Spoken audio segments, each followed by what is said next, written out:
This is Reality Dispatch, written by Jim Mintz.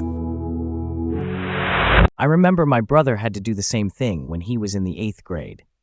The school gave us access to the quantum computers with the enhanced doorways. We were to speak to historical figures and ask them questions about their masterworks. We were to be very specific in what we typed into the prompt.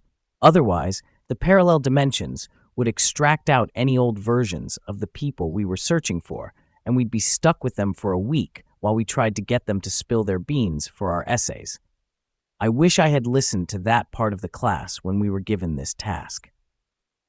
As I said, 4 years ago, my brother had the same teacher, the same assignment. That's why we had to spend a week with Mark Twain living in our house while he told Evan everything he knew about the process of writing Huck Finn and the adventures of Tom Sawyer.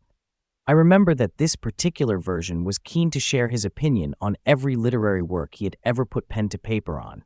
You couldn't shut him up. Mum and Dad wondered how real that was to the actual Twain. I was to summon Kurt Vonnegut.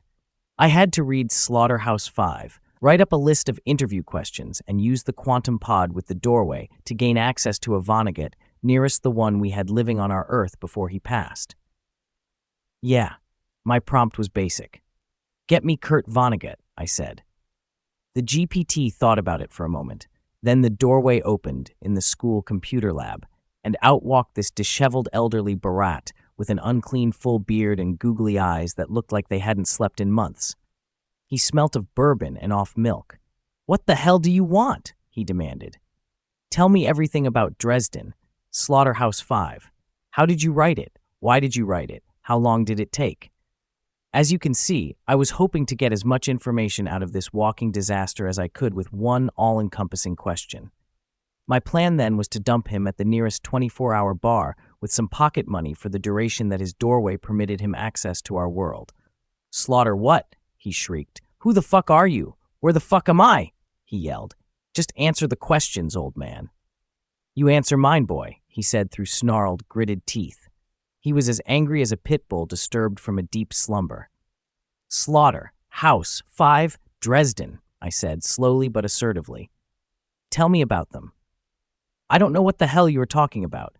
Now get the hell out of my way," he said, racing for the exit. I followed. "Don't make this difficult for me, old man.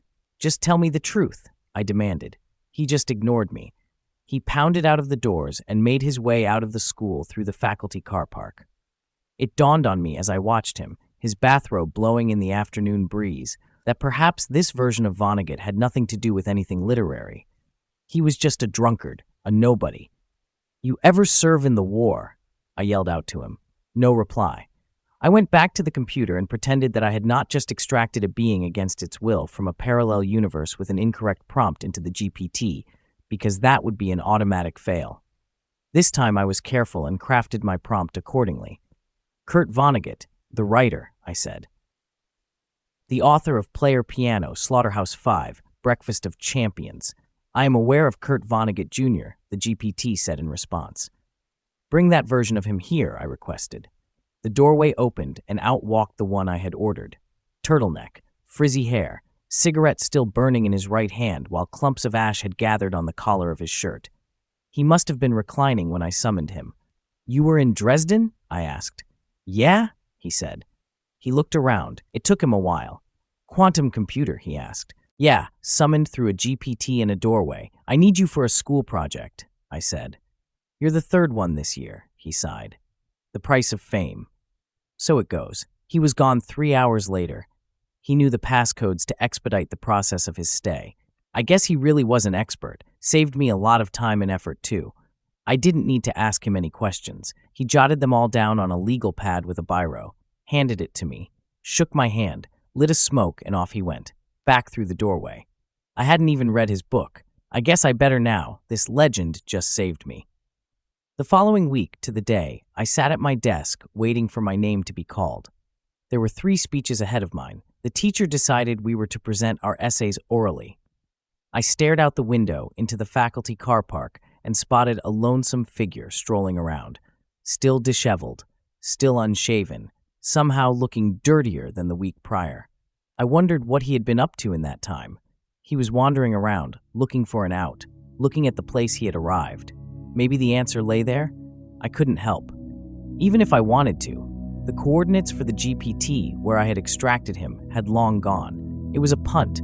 I was too general in my search. He was stuck here. There was nothing I could do. And just look at him. What does he have to go back to anyway? I mean, really, the guy's a bum. I did him a favor. He probably fled some terrible ordeal, and I just brought him to safety. Bobby McKinley? The teacher said. Yep, I said as I stood and made my way to the front of the class with Vonnegut's notes in my hand. So it goes.